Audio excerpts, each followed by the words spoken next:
Hello students of class 9.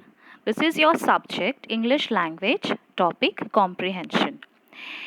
So all of you have done comprehension in your previous classes, but today I will teach you some special steps in solving the ICSE comprehension passage. These steps and techniques, if you follow, will fetch you good marks.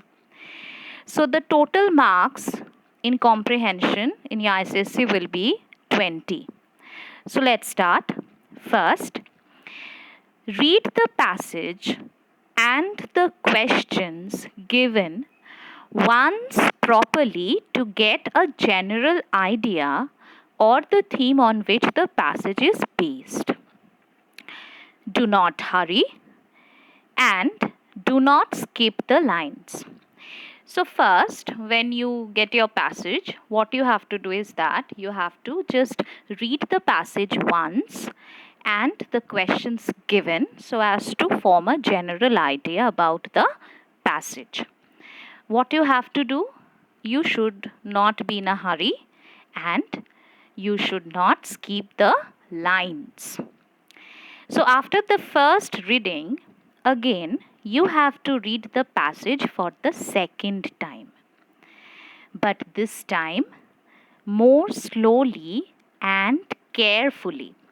And if possible, take a pencil in your hand so that you can bracket the answers of the questions given.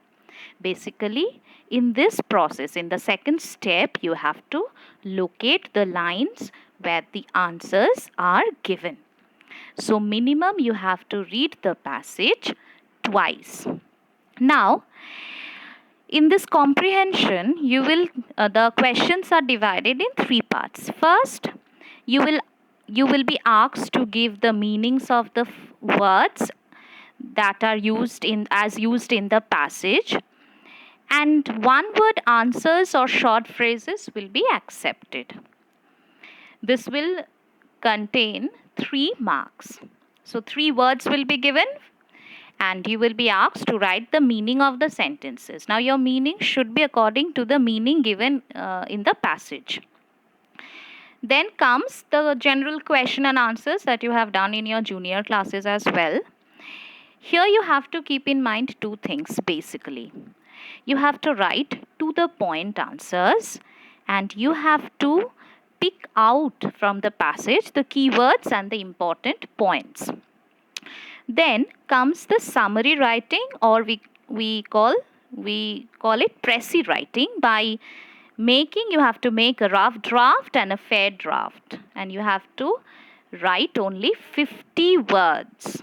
Okay, so you have to stick to 50 words. This will contain 8 marks, so total 20 marks. Now, this is the basic structure of the comprehension. 3 things you have to keep in mind.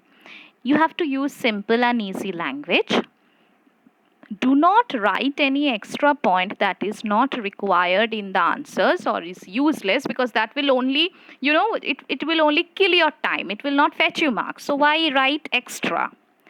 And try to answer the questions in the same tense as it has been asked. So you have to use the same tense that is used in the questions. So today you keep these things in mind. In the next class, I will take up one passage and I will explain you everything. Okay, thank you.